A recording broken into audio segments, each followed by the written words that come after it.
namoonni bakkeedhaan gaafa Giyaaziin argan akkuma Elsaan nama Waaqayyooti jedhanii ilaalu. Duuka buutuudha jedhanii ilaalu. Elsaanis bakkee Giyaaz gaafa ilaalu, biratti argamuu isaa gaafa ilaalu, dhageettii isaa gaafa ilaalu, namicha kana dhuguma waamichi garaa isaa qabateera moomeera waamichaaf jedhee lakkaa bakkeedha.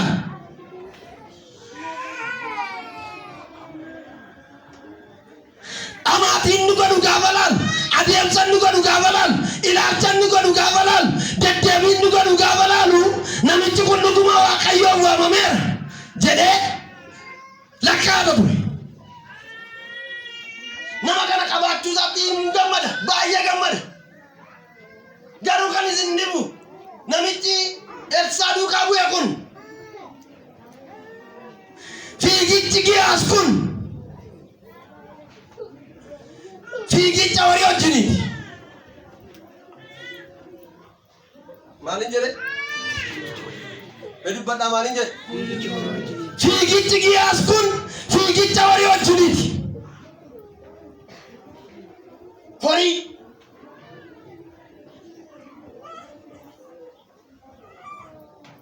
waan inni jarra kaatee jiru kun waamicha Waaqayyo itti isa waame miti.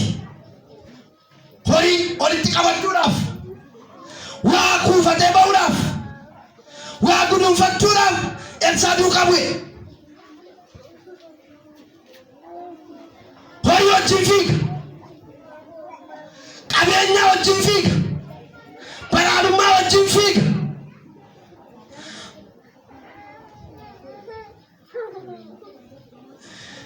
Giyaaz keessa wanti guutee jiru waa kuufachuun, waa walitti qabachuun. Elsaa keessa kan jiru immoo waamicha fiixaan baasuun. Maaltu si guuteen? Erga keessa lachangatti qabaa naan jedha. Maaltu si guuteera naan jedha. Maaltu si keessa guuteera? Mee ofii keessan immoo Oromoo harka kaadhaa. Maaltu na keessa guuteera? Maaltu na keessa guuteera? Horii walitti qabachuudhaaf haala mijataa argate kana duukaa bu'e. Waa sirreeffachuudhaaf akkuma waldaa keenya baraarra, akkuma raajota keenya baraarra, kaayyoon raajonni waldaa deemanii achitti godhaniif tokko sana waamicha Waaqayyo doo godhatanii waan bira, ayyaanarra jiru doo godhatanii waan bira,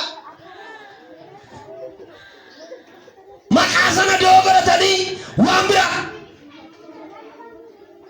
Meel muraka kesin ebbisa isa siwaame majjabayi.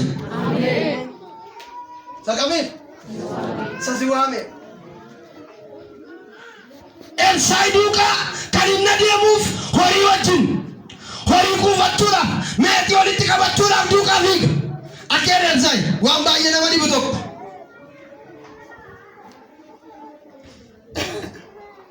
Lakkoofsa dabarraa hin argattu.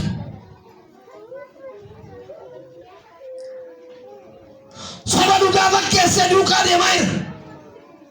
Soba dhugaa fakkeessee waan inni hojjechaa jiru alasaa yoo laaltan dhugaa fakkaata, garuu iji isaa soba. Har'a kanatu nu rakkisaa jira. Dhugaa kan hin taane kan dhugaa fakkaate nama baay'ee hirqa dhugaa gadi, nama baay'ee joonjes. Waan dhugaa fakkaatutu dhugaa kan of keessaa hin qabnetu amantoota baraarraa jeeqaa jira. Namni waan qabatu wallaalee. Macaafi qulqulluun bakkee dhugaan birmadduu isin baasa. Horii wajjin fiiga namichu soba dhugaa fakkeessee fiiga. Ergama biraa qabu biraa. Horii tun barbaachisu mini mana Waaqayyo horii hin barbaachisu. Nuyyuu sin kana nagara. Garuu ittiin waan biraa gochuudhaan horiin miila wangeelaati. Yoo dhugumaan nuu galeedhaan, yoo dhugumaan nuu galee kennine fayyinaaf nu ta'a. Namicha kana keessa garuu yaada isaa keessa waa jira. yaada isaa keessa waan jiru.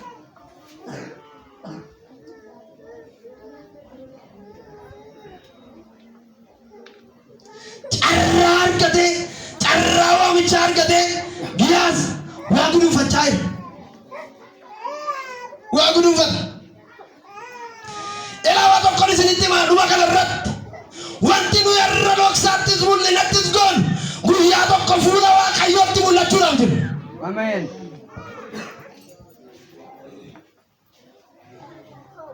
Irroon isinii deebi'a. Dhoksaattis fiigichi nuyi fiin ayyaana nurra jiru sababeeffannee waamicha qabnu sababeeffannee dhoksaattis fiigichi nuyi fiin mul'inattis fiigichi nuyi fiin guyyaa tokko addama. Yesuus Kiristoos dhufeera. Ameen. Gatii nama hundumaa harkatti baatee dhufeera Yesuus. Ameen. Yoo fuudhaa harka keessan kun nama dabbaru lallabii akkasii Yesuus dhufeera kan jedhu kun raajii moofamne. Ameen. Yoo fuudhaati Yesuus dhufeera jedhame. Yesuus dhufeera. Ameen. Ameen. Dabalattuu dandeessanii. Yesuus dhufeera. Biyyi kun dhaga'u labsaa Yesuus dhufeera jedhaa dubbata. Yesuus dhufeera. Sagaraa sirrii irra fiiguufis sagaraa sirrii taane irra fiiguufis isa waamicha fiixaan baasuuf fiiguufis isa waamicha doogora deemaan biraan fiiguufis Yesuus dhufuudhaaf balbala geera. Ameen. Hojiin namaa kan inni dadhabamu har'a miti waan inni gochaa